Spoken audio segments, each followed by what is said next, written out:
Ya, selamat sore semuanya. Kita akan kembali belajar pelajaran MSK, modul ketiga, Kokoh dalam Kristus, pelajaran keempat, karunia-karunia Roh Kudus. Karunia Roh Kudus diberikan kepada jemaat supaya jemaat dapat melakukan tugas dan pekerjaan yang Tuhan percayakan. Nah, karunia Roh Kudus juga adalah bukti bahwa Tuhan bekerja di dalam dan melalui umatnya. Nah, kalau buah roh itu lebih bersifat untuk kepentingan jemaat secara individu, karena itu bicara soal karakter. Sedangkan kalau karunia-karunia Roh Kudus itu lebih bersifat untuk kepentingan pelayanan tubuh Kristus, maupun untuk melayani orang-orang yang belum mengenal Tuhan supaya mereka boleh mengenal Tuhan. Ya. Kata karunia itu berasal dari kata Yunani karisma, artinya pemberian dari Allah. Nah, sedangkan karunia Roh Kudus adalah satu ungkapan bahwa pemberian dari Allah ini adalah dikerjakan oleh Roh Kudus. Misalnya dalam 1 Korintus 12 ayat 1 itu dikatakan karunia-karunia roh, dalam terjemahan bahasa Inggris spiritual gifts. Nah, dalam bahasa Yunaninya itu pneumatikos, ya. Nah, kita kan lihat ada dua tokoh yang menjadi acuan buat kita yang untuk memahami karunia Roh Kudus itu apa. John Stott mengatakan bahwa karunia Roh Kudus itu adalah kecakapan-kecakapan tertentu yang diberikan oleh kasih karunia dan kuasa Allah untuk menolong seseorang dalam melakukan tugas pelayanannya. Lalu Peter Wagner, seorang tokoh pertumbuhan gereja, mengatakan karunia Roh Kudus adalah perlengkapan istimewa yang diberikan oleh Roh Kudus kepada tiap-tiap anggota tubuh Kristus menurut kasih karunia Allah untuk dipakai dalam konteks tubuh Kristus. Nah, dari apa yang dikatakan oleh dua tokoh ini, kita bisa mendapat pengertian. Yang pertama, karunia-karunia Roh Kudus adalah sebuah kecakapan khusus yang diberikan oleh Allah dan disalurkan oleh Roh Kudus kepada orang-orang percaya untuk pengabdiannya di dalam pelayanan. Kedua, karunia Roh Kudus bukanlah sebuah upah, tetapi pemberian Allah sesuai hak kedaulatan Allah kepada anggota tubuh Kristus sebagai perlengkapan dalam tugas pemberitaan Injil. Jadi, Tuhan yang menentukan siapa yang dapat karunia apa, ya. Ketiga, karunia Roh Kudus bukanlah sebuah alat pembeda di antara orang percaya, namun justru sebagai kuasa untuk saling membangun dan saling memperlengkapi sesama anggota tubuh Kristus. Rasul Paulus mengungkapkan sebuah analogi tubuh Kristus dengan anggota tubuh manusia, yaitu tubuh terdiri dari mata, telinga, mulut, tangan, kaki, dan seterusnya. Namun terikat dalam satu tubuh dan didaya gunakan sesuai fungsinya masing-masing. Rasul Petrus berkata dalam 1 Petrus 4 ayat 10-11, layanilah seorang akan yang lain, sesuai dengan karunia yang telah diperoleh tiap-tiap orang sebagai pengurus yang baik dari kasih karunia Allah. Jika ada orang yang berbicara, baiklah ia berbicara sebagai orang yang menyampaikan firman Allah. Jika ada orang yang melayani, baiklah ia melakukannya dengan kekuatan yang dianugerahkan Allah, supaya Allah dimuliakan dalam segala sesuatu karena Yesus Kristus, ialah yang punya kemuliaan dan kuasa sampai selama-lamanya. Nah, karunia Roh Kudus, kalau kita lihat dari fungsinya, itu ada karunia yang untuk membangun diri sendiri, self growth, ada karunia untuk membangun orang lain, ya, dalam konteks tubuh Kristus. Karunia untuk membangun diri sendiri khususnya adalah karunia berbahasa roh. Rasul Paulus menyatakan dalam 1 Korintus 14 ayat 2 bahwa siapa yang berbahasa roh tidak berkata-kata kepada manusia tetapi berkata-kata kepada Allah. Karena tidak seorang pun manusia yang mengerti bahasanya, hanya Allah yang mengerti. Jadi Roh Kudus memberikan kata-kata kepada uh, orang yang berkata-kata dalam bahasa roh itu. Siapa yang berkata-kata dengan bahasa roh, ia membangun dirinya sendiri. Nah, Gereja Betel Indonesia percaya bahwa bahasa roh merupakan karunia yang diberikan Allah kepada orang percaya. Jadi, kita bisa meminta kepada Tuhan supaya Tuhan memberikan kita karunia berbahasa roh, Karena bahasa roh itu berguna untuk membangun diri kita supaya roh kita menjadi kuat, ya. Dan Rasul Paulus berkata, aku ingin kalian semua berkata-kata dalam bahasa roh. Bahkan Rasul Paulus berkata, aku berkata-kata dalam bahasa roh lebih dari kamu semua. Jadi bahasa roh itu adalah karunia yang Tuhan berikan supaya kita bisa membangun diri kita sendiri. Roh kita makin kuat. Kita berbahasa roh, bahasanya tidak ada manusia yang tahu, tidak ngerti, hanya Allah yang ngerti. Karena Roh Kudus yang berkata-kata melalui roh kita kepada Allah Bapa. Nah, kemudian fungsi karunia roh adalah untuk membangun sidang jemaat, ya.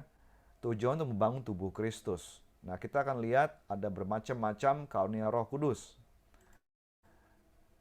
Contoh, karunia rohani kenabian, pelayanan kenabian. Jadi orang yang punya pelayanan karunia nabi ini mampu menangkap isi hati Tuhan dan menyampaikan kepada jemaat, ya. Kemudian karunia gembala, karunia mengajar, karunia hikmat, karunia pengetahuan, karunia memberi nasihat, karunia membedakan roh, apakah ini roh dari roh Tuhan, roh jahat, atau roh manusia. Karunia membagi-bagikan, karunia menolong, karunia menunjukkan kemurahan, karunia pelayanan lintas budaya, mampu untuk hidup di dalam budaya yang berbeda.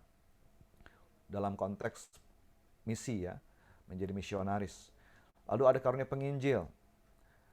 Nah, orang Kristen memang bertanggung jawab untuk memberitakan Injil, setiap orang Kristen. Tetapi ada orang tertentu yang dipilih oleh Tuhan untuk menjadi penginjil. Dia akan melakukan penginjilan jauh lebih banyak daripada orang Kristen lainnya. Kemudian ada karunia memberi tumpangan, karunia iman, karunia kepemimpinan, karunia kepengurusan, administrasi. Karunia mengadakan mujizat, karunia menyembuhkan, karunia bahasa lidah. Dan kalau ditafsirkan, ada karunia menafsirkan bahasa roh itu bisa membangun jemaat.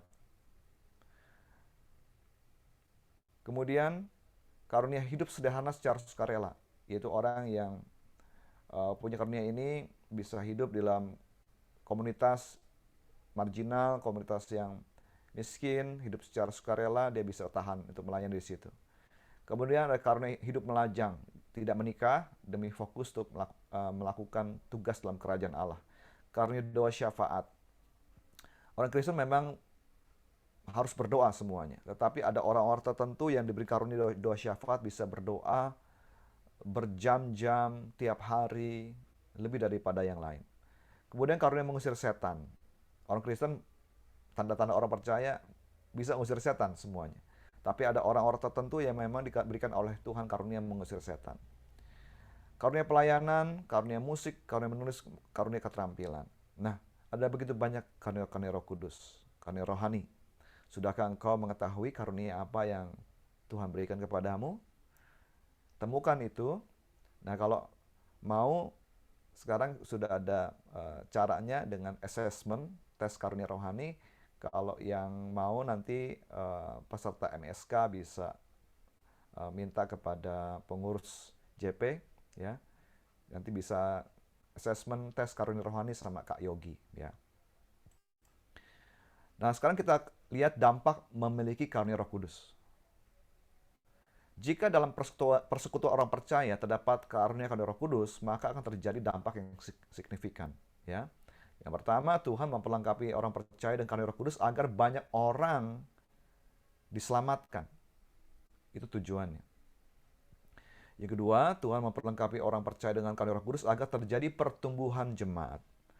Dikatakan dalam 1 Korintus 14 ayat 12, demikian pula dengan kamu memang berusaha untuk memperoleh karunia-karunia roh.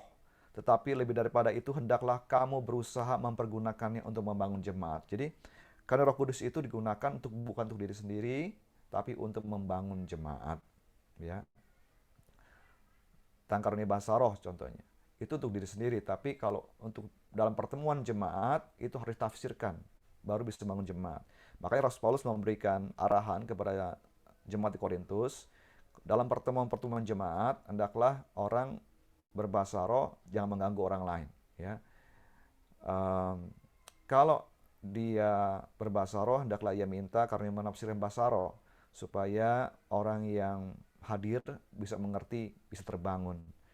Rasul Paulus mendorong supaya jemaat di Korintus mengejar karunia bernubuat, karena karunia bernubuat bisa membangun. Jadi intinya kalau pertemuan jemaat itu orang-orang harus menggunakan karunia Roh Kudus untuk saling membangun jemaat. Nah, bagaimana caranya untuk memperoleh karunia Roh Kudus? Tidak ada formulasi yang konkret, sebab karunia Roh Kudus itu hak prerogatifnya Tuhan. Ya. Tuhan yang menentukan siapa akan menerima karunia apa. Yang penting buat kita adalah hidup dalam pertobatan. Seperti Rasul Petrus mengatakan dalam Kisah Rasul 2 ayat 38, bertobatlah dan hendaklah kamu masing-masing memberi diri dibaptis dalam nama Yesus Kristus untuk pengampunan dosamu, maka kamu akan menerima karunia Roh Kudus. Hidup dalam pertobatan. Kedua, kita harus punya komitmen untuk memberitakan Injil. Tuhan Yesus berkata, kamu akan menerima kuasa kalau Roh Kudus turun ke atas kamu, dan kamu akan menjadi saksiku di Yerusalem, Yudea, Samaria, sampai ke ujung bumi. Jadi karunia Roh Kudus diberikan untuk memperlengkapi kita, supaya kita bisa menjadi saksinya Tuhan, turut serta dalam pekabaran kabar baik. Yang ketiga, untuk memperoleh karunia Roh Kudus, kita harus sadari bahwa karunia Roh Kudus itu diberikan untuk membangun tubuh Kristus. Jadi hiduplah sebagai tubuh Kristus. Karunia Roh bertujuan untuk membangun tubuh Kristus, sebab itu karunia Roh Kudus diberikan kepada orang yang tergabung dalam tubuh Kristus, saling memperlengkapi satu sama lain. Ya. Nah, silakan dalam kelompok diskusi nanti coba ceritakan apakah engkau sudah memiliki karunia Roh Kudus. Apa ciri dan tandanya? Coba ceritakan dengan singkat dalam kelompok. Kemudian kedua, apa yang menjadi penghalang seseorang dalam memiliki karunia Roh Kudus? Jangan lupa ditutup dengan ayat hafalan. Dari 1 Korintus 12 ayat 4-5, ada rupa-rupa karunia tetapi satu roh, dan ada rupa-rupa pelayanan tetapi satu Tuhan. Selamat berdiskusi.